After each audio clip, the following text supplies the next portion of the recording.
some former colleagues from Karlsruhe, Sebastian and Matthias, and some colleagues from FBK in Italy. So, of course, the first question when we start talking about speech translation is, why should you be interested in doing spoken language translation, and why is this an important problem we want to address? And there are several reasons why these research questions are interesting, and one very good reason is always if you have a real use case, if you're solving a problem. And for spoken language translation, we directly see several use cases where it would be really helpful to having automatic translation into a different language. One you directly see here. If you're at conferences, at lectures, we all need to speak English to be understood by most of the others, and often it would be really helpful if we could do automatic translation so you could directly listen to the talk in your language. Currently, sometimes this is done by humans. The most famous example, I guess, is the European Parliament, but this is quite expensive, and in most situations, just think about university lectures, it's just not affordable. So this is one very interesting use case. There are several other use cases. Some of you might currently watch some videos, and there, if you watch a video on YouTube or on Facebook, it might also be helpful to get translations into your language. Furthermore, if you're in the last days already had the chance to visit a little bit the city, you might encounter with some local people whose English is not that good, and then it would be helpful to have some of these handheld devices where you can do direct translation from English to German, for example. And finally, there are many other use cases like meetings and so on. So given this use case, it might be a very interesting topic to do research on. So what I should talk today about?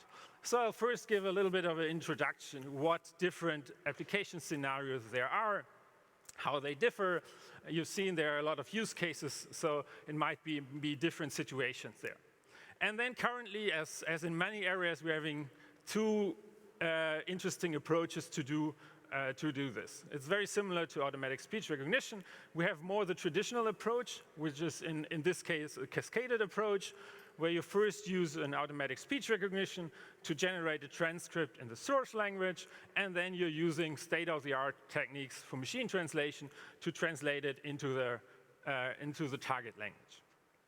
But with the new methods of end-to-end end-to-end models of deep learning, a lot of interest is also rising in end-to-end speech translation. That means models which no longer use the intermediate representation of the source language, but directly translate from source to target.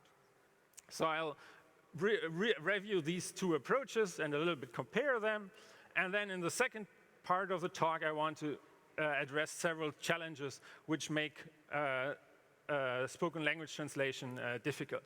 This will be a segmentation. So here it's meant the segmentation of the text into something like sentences.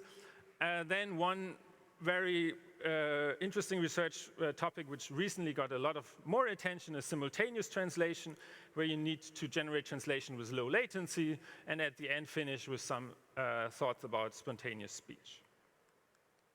So what different applications are there? And the first big difference in spoken language translation is if you are doing consecutive translation or if you're doing simultaneous translation.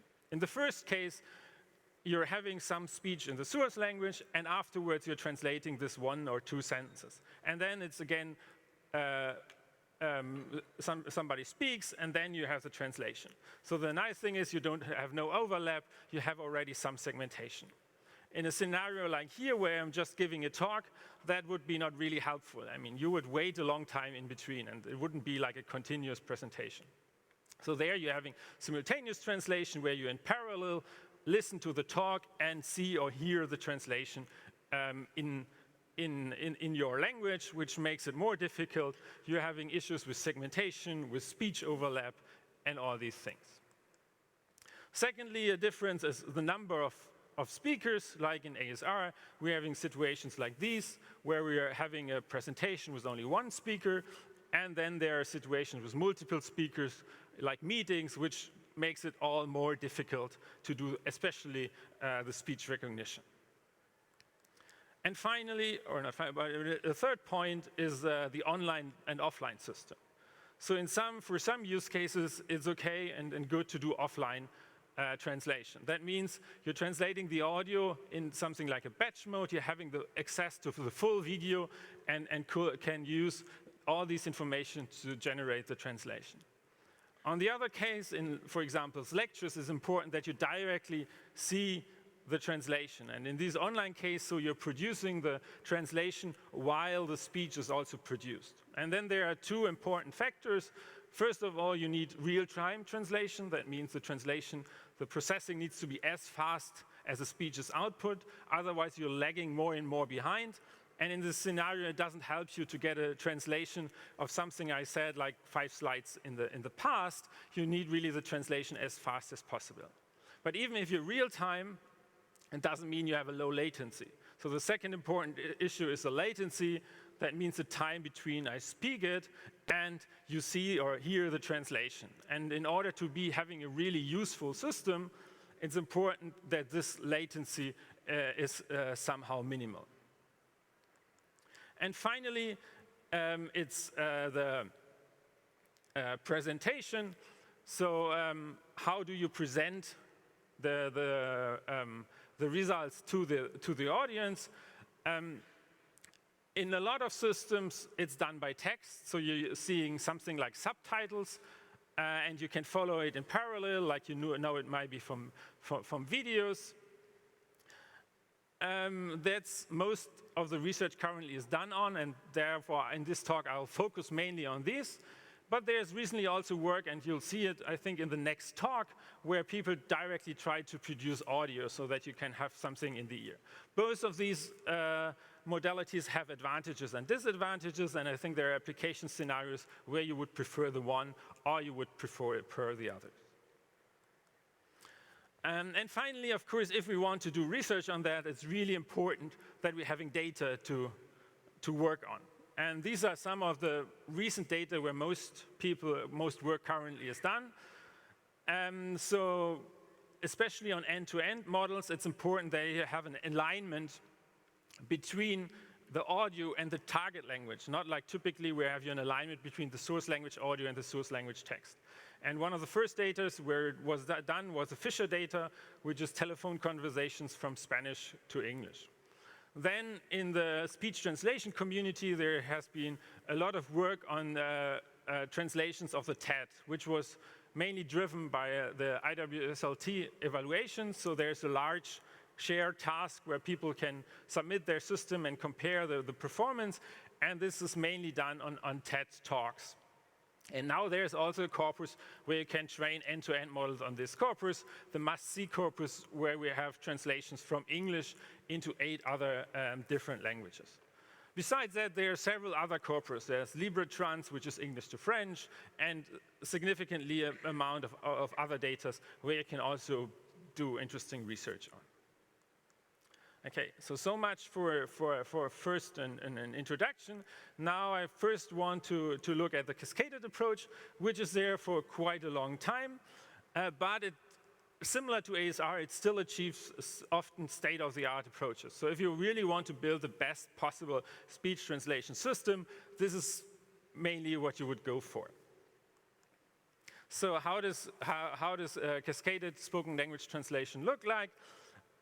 What you're doing is you're doing a serial combination of several models. And it's quite logical what most of you, I guess, would do is you start with an ASR system, you're producing a transcript, and then you're using a machine translation system where you translate from here English, for example, to German. Of course, in reality, often things are a little bit more complicated. So in most systems, it's a combination of 3 systems. Because first of all, some ASR systems don't produce punctuation marks, which is really important for that. And second, most MT systems work on sentence level. So you need somehow a segmentation into which is a sentence like units. And so in many systems, you have in between something which does segmentation and punctuation prediction. The advantages of these these models is, first of all, of course, you can train them. There is a lot of data. For speech recognition, at least in the common language, we're having quite some amount of training data. And for machine translation, it's the same, of course. Then it's a modular system. So if now there's a great new machine translation system, you can just plug it into the system. When there was a switch from statistical machine translation to neural machine translation, people could just add this to the system. Furthermore, it's therefore easy to integrate these things. But of course, these have also some disadvantages. One challenging problem is the error propagation. Even the best ASR system at some point will do errors. And the question is, how should the MT system deal with these maybe errors in the input? One solution, which is not the most interesting to research to, but which works often quite good, is just ignore it, and the MT system somehow will deal with it. There has also been quite a bit of research some years ago in if we can represent different hypotheses, so that the ASR system does not only output the best translation, but an n-best list or lattice of different hypotheses, and then the MT system hopefully can select the better one and deal with these problems, because the ASR doesn't have to do hard decisions. As we know in statistical systems, it's better to decide at the end. And a third way you can deal with this is trying to make your MT robust to errors by, for example, adding additional noise to your training data so that it's used to data which isn't completely correct. Other problems with this approach is that we are doing a separate optimization. So each components, our MT and ASR, are separately optimized, which doesn't mean that we're having the overall best performance. And then for the common languages, this is not a problem, but if you're going to low-resourced models, you need a script in the source language. So you cannot do this if there is only a spoken language. And finally, it's the computational complexity. You always have to do both. And this gives rise to the idea of doing end-to-end speech translation. What is the idea here? So we are currently in a quite unique opportunity. And that is we're at least can use the same ideas, the same models for both spoken speech recognition and machine translation. The encoder-decoder models with attention perform at least reasonably good in both tasks. And so for ASR, what we're doing is we are having a source language audio encoder, and then we're generating with a source language text decoder text in the source language. In the Cascaded approach, we are then putting this text again into a source language text encoder and generating target language text with a decoder of the MT component. And then you see on this picture already that there's a quite straightforward idea. We can just skip the source language models and directly go from source language audio encoder to source language text decoder. And it has been shown by several papers in the recent 3-4 years that this is possible and that you can directly do this translation process. Something what we saw, so motivated by this last year in the IWSLT evaluation campaign, we had a special track on doing end-to-end speech translation. And since you, in the end, want to have state-of-the-art performance, we compared it also, or people also submitted systems which doing the Cascaded. And what we saw, at least for these tasks, these models are still significantly worse. So although we are seeing most research currently focusing on this idea, you'll see in this talk, I think all the talks about end-to-end models, there's still quite a way to go to reach state-of-the-art performance. So what makes it different? So originally, these models were for natural language processing, and now they're using as an ASR audio as an audio signal. This is a little bit different than a text signal. For example, you're having longer sequences, you're having other dependencies. But here we can build on the experience people in speech recognition gathered, so we can apply the same techniques as used in speech recognition. But there are additional challenges there. And the first and the most difficult one, I guess, is the availability of data. So there's only quite few end-to-end speech translation corpora available. And this is often really smaller than you have for an MT training or for an ASR training. And secondly, the mapping between source language audio and target language text is quite difficult. And so maybe it's what you have in the cascaded system, the intermediate supervised signal from the source transcript, is quite helpful. So what can, again, people do? So a first idea which worked for MT and monolingual data is to generate synthetic data. So the idea is you take a parallel data and then you're using some TTS system to generate for the source language or text, you generate source language audio, and then you're having some synthetic data between source language audio and target language text. And then you can train on these. But we know that from ASR, this is quite different from natural speech. So the real audio signal is different than a signal from a TTS system. So this has several drawbacks there. Another idea is that you try to exploit other data sources. So there is available data which should somehow help your model.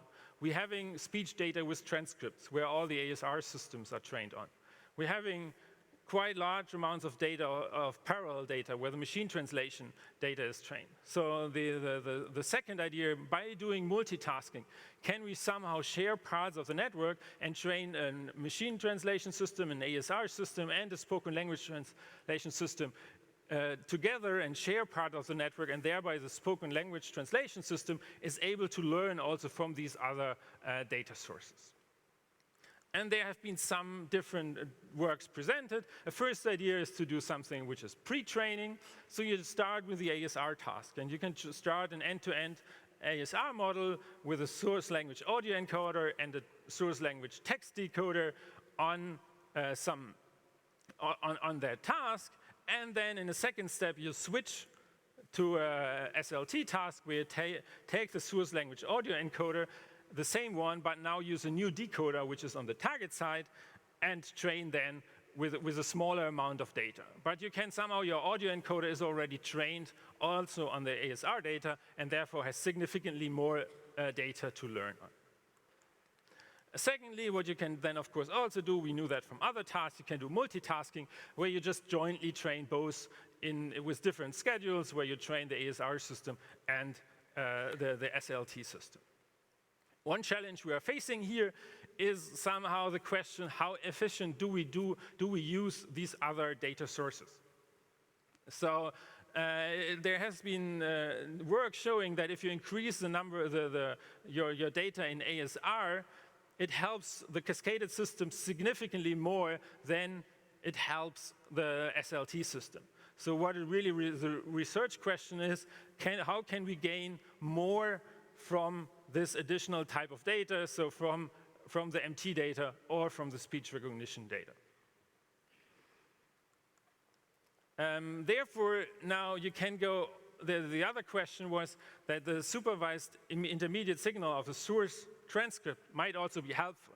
And therefore, people somehow stepped a little bit back and did what I call here a two-stage neural network model, which is also somehow an end-to-end model, but it goes more again into the direction of cascaded. So it's one model trained together, but we are again using the source language text. The first idea people suggested is the so-called stacked decoders. So you're having first a source language audio encoder where the speech goes in, but now you're first producing a source language script, like here the German one, with a source language decoder, and then you're having a target language text decoder, which now does the target language, but it's not having its own encoder, but looking at the hidden states of the source language text decoder. So you're doing this pass through there. So you're skipping an additional source language encoder, but you're still having somehow this intermediate representation. Then in 2018, there was also the triangled version presented. So the nice thing is with attention, you can attend to different encoders.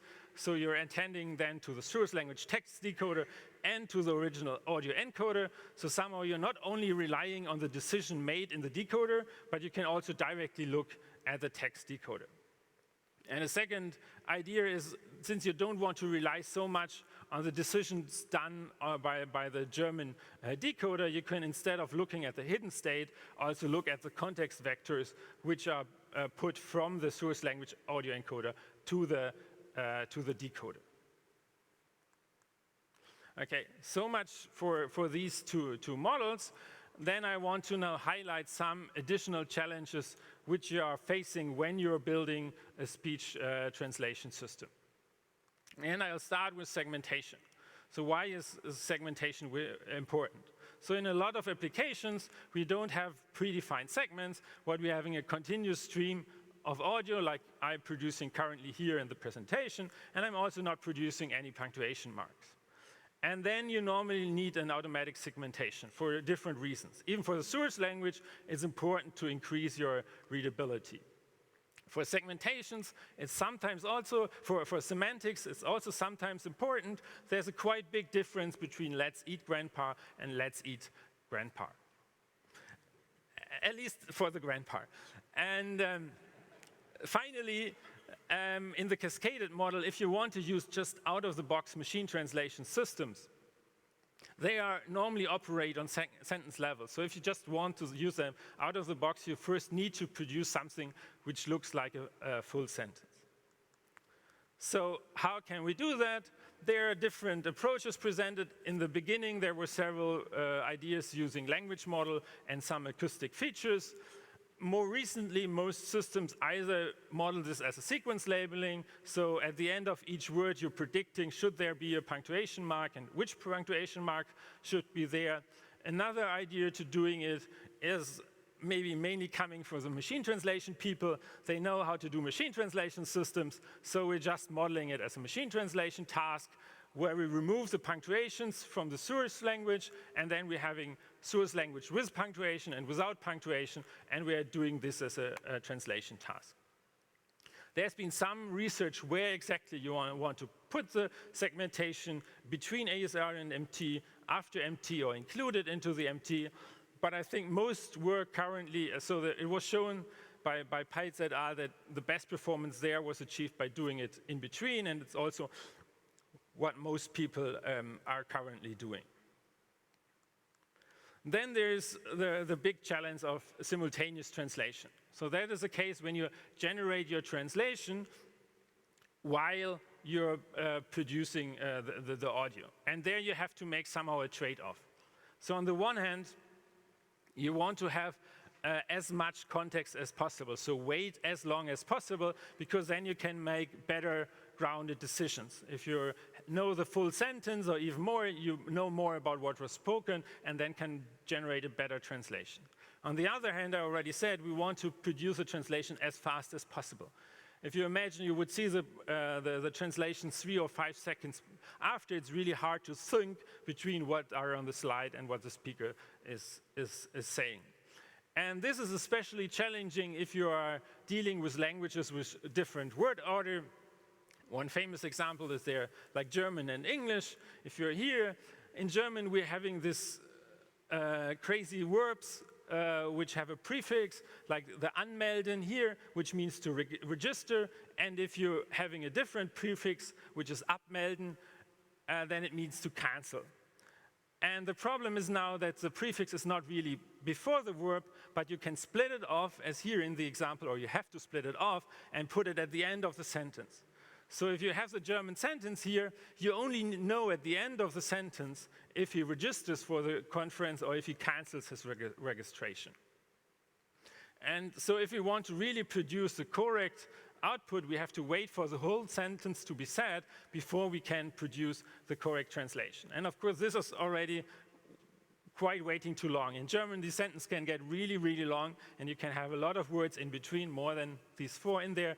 And then somehow at some point you have to guess. And that was what humans are doing. So they're also not waiting till the end of the sentence. At some point, they're using some knowledge they have and guessing, and if it's wrong, they are somehow correcting themselves to do it better. So what can we do? So how can we address this challenge? And mainly you can group the ideas which are done there into 3 main approaches. The one idea is somehow we are learning like something which is according to our wishes on latency and quality. We are trying to learn an optimal segmentation strategy and applying this optimal segmentation strategy. Second idea is so-called stream decoding.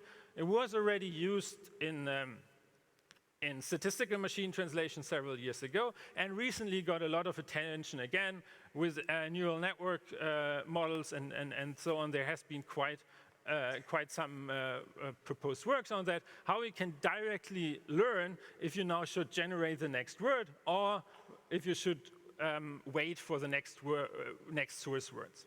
And finally, what in KIT we mainly did is to do retranslation, so as fast as possible we're producing the first translation and then wait and maybe update it with better ones. So let's have a look at this in detail. The idea when doing the optimal segmentation strategy is we are somehow splitting our sentence, something like here, into Ich melde mich and zur Interspeech 2019 an, and then using this for translation. The advantage is we can then directly use this with our state-of-the-art neural machine translation system. So we have to do no changes to the machine translation system. Of course, the disadvantage is somehow we have to now take shorter segments, otherwise we have to wait too long, and that will harm your performance. You have shorter context, and you have to make decisions based on this shorter context. Therefore, the second idea is to do stream decoding, which means at every time step, you decide, should I now output a word and continue with my translation, or should I wait for additional input to be able to decide which word I should output. There are mainly two methods how you can do it. You can either do dynamic decisions. That means that you're having additional model which does these decisions either by reinforcement learning or other ways, or more recently, a simpler model is to just having a fixed schedule that, for example, you always wait first 3 words and then you're outputting for every target word, for every source word, 1 target word. The big advantage is that you're having a longer context in the past, but it also has disadvantage. First of all, you have to do major changes to your architecture. For example, you also can no longer use bidirectional encoders because you're getting in a stream of words and it's not easy to then get a backward parse. And you have to somehow decide, okay, I want to have this latency and this quality. You have to make a fixed decision. Therefore, one last idea is to do retranslation, so you're directly outputting your first hypothesis with a low latency as possible, and then if you have more context and see that this was a wrong decision, you're updating your hypothesis with a bit better one. And you can extend that in a cascaded model to all your components, so you're not doing it only for machine translation, but for all components. For example, you would do something like Ich melde mich and assume, okay, it's register, you'll talk about register, and if you see it's not register, you're changing is to withdraw. So the advantage is you have first a low latency of the words occurring, and in the end you have a high quality because you have the access to the whole sentence to translate. But of course it also has disadvantages. First of all, if you change too often, this gives you a bad user experience. So somehow you have to decide when you will really output a word. And of course the computational cost is also high because you're retranslating the sentence several times. Okay, one last slide to spontaneous speech. Also, spontaneous speech is done in speech translation. You have to deal with disfluencies. And again, there are 2 ways of doing it. You can do it in the cascaded approach, where you now enhance your segmentation tool, which is not only doing punctuation marks, but you're also removing already disfluencies to have a more clean transcript.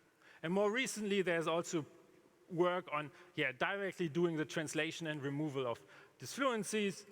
The challenge here is, again, as with all end-to-end models, we have to have appropriate data resources, and that's, of course, a difficult thing. So to conclude my presentation, we have seen that in speech translation, we have several additional difficulties. We have to deal with segmentation, with simultaneous translation, and disfluencies. Currently, most of the time, cascaded models are still state-of-the-art. So as I said, in evaluation campaigns until now, there was a clear better performance of the cascaded models. but we're seeing a lot of research into end-to-end models and seeing there quite nice improvements. Some ideas for further research, or like interesting research questions, is currently there hasn't been that much work on simultaneous end-to-end speech translation, so integrating segmentation and stream decoding into this. In the MT community, there has been a lot of work recently on different data conditions, multilingual models, low and zero resource models. End-to-end models also give us a possibility, or easier possibility, to transfer the prosody from the source language to the target language. And in machine translation, we're seeing a lot of work on automatic post-editing, so a human interacting with the automatic system, which is more difficult and not that much done now in speech translation. And I want to finish with highlighting the IWSLT. So if you hopefully got interested into this topic, there's a workshop on spoken language translation co-located with the EMNLP in the beginning of November.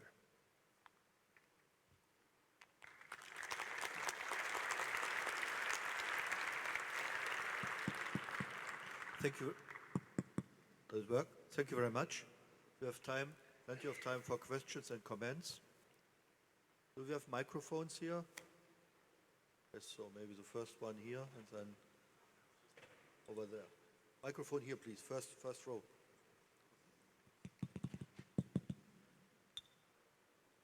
Can I ask a question? Yeah, here. I was wondering if you could comment on speech-to-speech translation, because if you just tag a TTS system to a speech-to-text translation system, you will lose things like my voice, you will lose my emotion, if I'm sarcastic or not. Could you comment on these problems as well? Yes, so this is a quite big challenge, and especially in the traditional cascaded system, that's more difficult.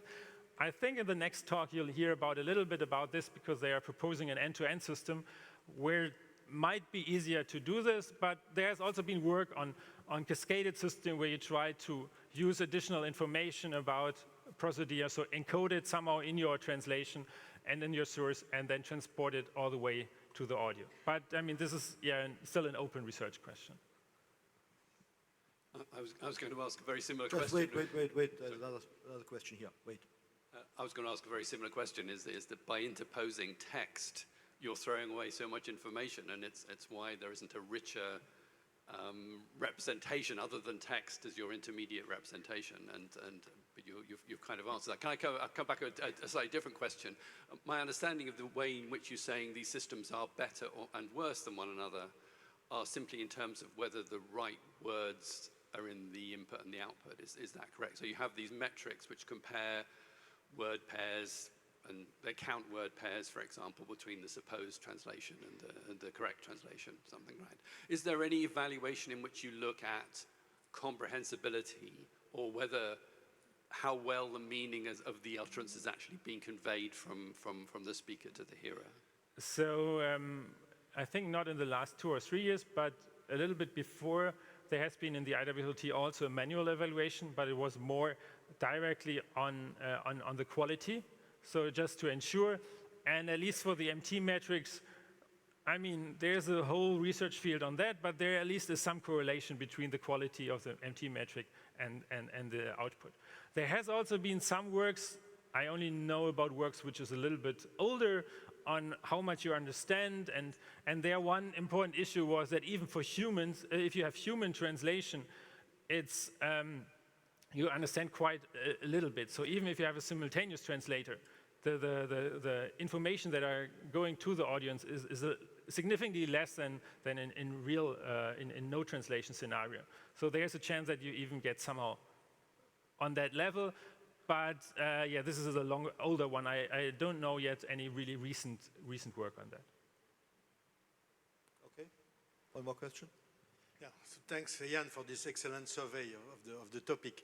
But this reminds me of a discussion I had with the European Parliament interprets. Okay, so they rightly say that they don't translate words; they translate meaning.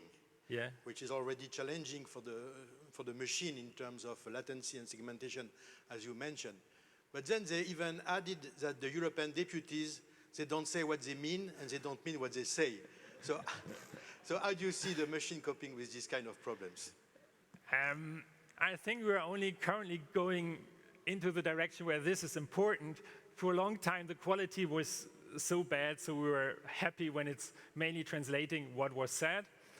But I think now with new deep learning methods in any model in both, we're seeing a significantly improvement in quality, and things like that might get more interesting. It's not only getting the meaning, it's also you have to somehow shorten it because you're not able to read as fast as you can listen. So I think these will be our research questions we have to address in the future, but therefore you need to have a baseline system which has a good enough quality. And I think we just recently got to the point where this is interesting and where it can address these challenges. Yes, over there. So I'm wondering if you can say a few words about the challenge of reordering in machine translation and its impact on the speech recognition alignment, which is something unusual. So would it depend on the language pairs when you do speech translation?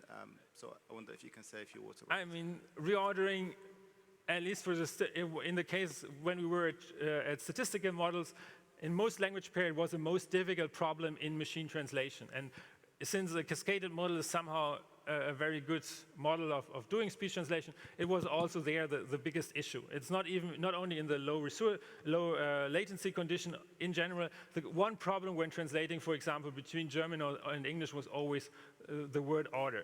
This got significantly better with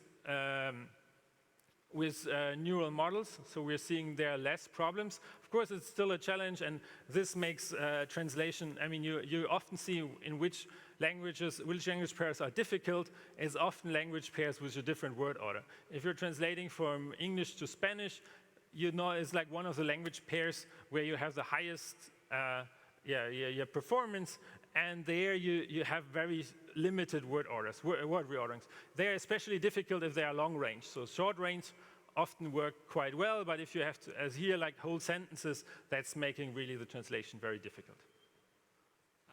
Thanks Maybe for that. maybe a final question. Thanks. Yes. I have a question about spontaneous speech translation and about disfluencies. So generally, we try to remove the disfluencies on the source, but maybe after all, we should keep them because the goal is really to generate the full meaning and the full intent of the speaker. So what about disfluencies? Should we remove them or keep them? Yes, I think that's a very interesting and still open question. So how you can represent them. I'm not sure if represented just if there are in there translating them to similar things in the other languages, or if you always say well in there, if you should represent it the same way in the transcript.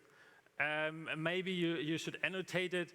As I say, this is still, it's also still open, and it's not clear how best to represent that. But of course, somehow maybe the audience wants to know that he's like doing a lot of disfluencies. I'm just not sure if just doing a one-to-one translation of them is really helpful, because even reading disfluencies is really harder. So if you're just reading a perfect transcript with only disfluencies, it's not really understandable. So just putting them into text might not be the best way to convey that there are disfluencies in the audio. All right. So my name is Björn Schuller. I'm, as a technical chair, it's my great honor, Jan, to now hand you over this low latency souvenir. Thanks. You giving this talk. Thank you very much for doing this third ever Interspeech survey talk. And just a short announcement, the survey talks are planned for special issues to appear in Computer Speech and Language and Speech Communications. So you don't have to look for papers on these talks, but if the presenters give us the slides, we will have them as a download link in the app. Thank you very much.